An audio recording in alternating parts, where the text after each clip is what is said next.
Is this a familiar scene? Sitting down to draw, hopes and expectations high, and then it just, I don't know, something's wrong. Why does it always go wrong?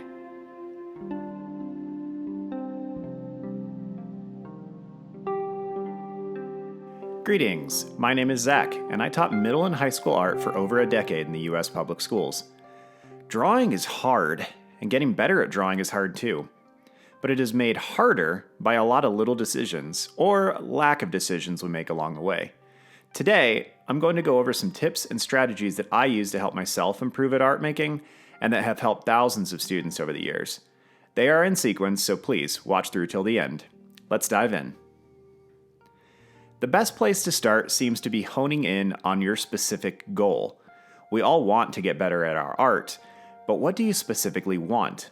Wanting to be better at drawing isn't quite specific enough, so zoom in a little bit.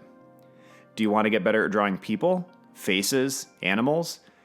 Each of these and dozens of other topics have specific channels and methods for growth and improvement.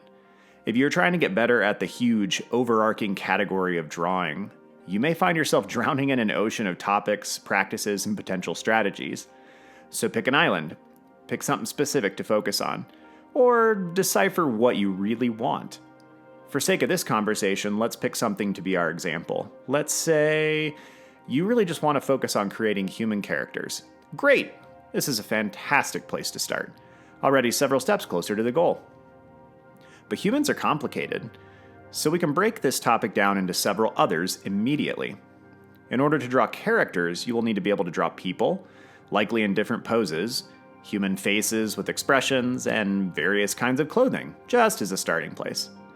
People in different poses can be broken down further into the poses themselves and the anatomy of the people. Let's start with the poses.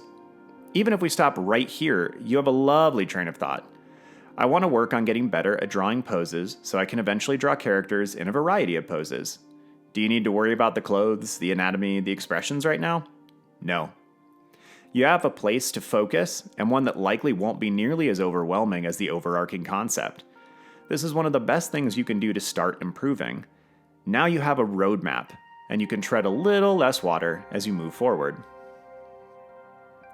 Well, now that you have a roadmap, a wise course of action is to assess your current level of skill in this area. I often did this in my classes when I would start a portraiture unit. I would have all the students draw a human face from memory, without reference. The results were often lackluster. But that was the point. We weren't trying to learn anything in that moment, just assess the starting point. There are lots of reasons to do this, but chief among them is the ability to see growth as you move forward. Working on art can often feel like a Sisyphean task, and giving yourself the ability to look back and see your progress over time can be tremendously encouraging. Immediately following this stage of assessing your current skill, I would recommend moving on to referential work. In my classroom, we would shift quickly from that first lackluster drawing to drawing something from reference of some kind. In the particular situation I mentioned earlier, students would simply pair up with a partner and draw their face. All of these drawings were timed, and I recommend timing your work too as you practice. After 5 minutes of drawing their neighbors' faces, almost every student could look down at these two drawings and see a notable difference, an improvement. Having a reference in front of you gives you an ability to check what you think you know and what you think you see against the real thing. Usually at this point, I would work through all the components of the face for my students to understand how it all worked together. Largely, this was just me naming all of the components.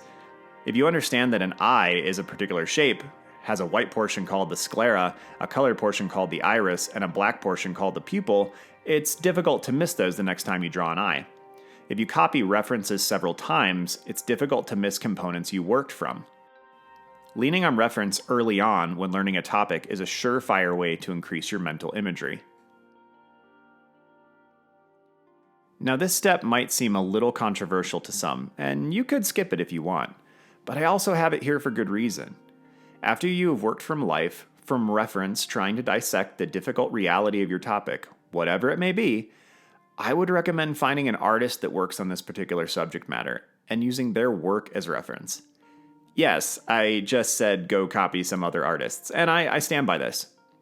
Working from a photo of a human face gives you all the information you need to perfectly draw that human face.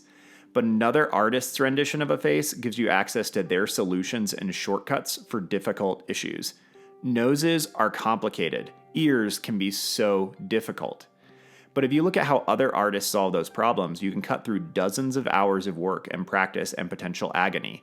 Artists have done this for eons, standing on the shoulders of those that came before them. Glimpsing their cheat codes can help you succeed faster.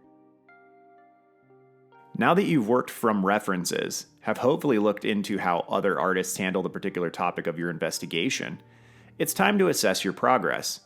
You can do this after several hours of practice, or days or even weeks. You will likely see more progress the longer you wait, but there are benefits to doing it semi-frequently. So go back and do the same thing you did at the beginning. Draw your topic from memory without reference. Time yourself if you need to, especially time yourself if you did the first time so you have an accurate comparison. And then place it next to that original. Do you see the growth? Do you see how much better the nose looks, the pose feels more accurate, the bat's wings actually feel three-dimensional?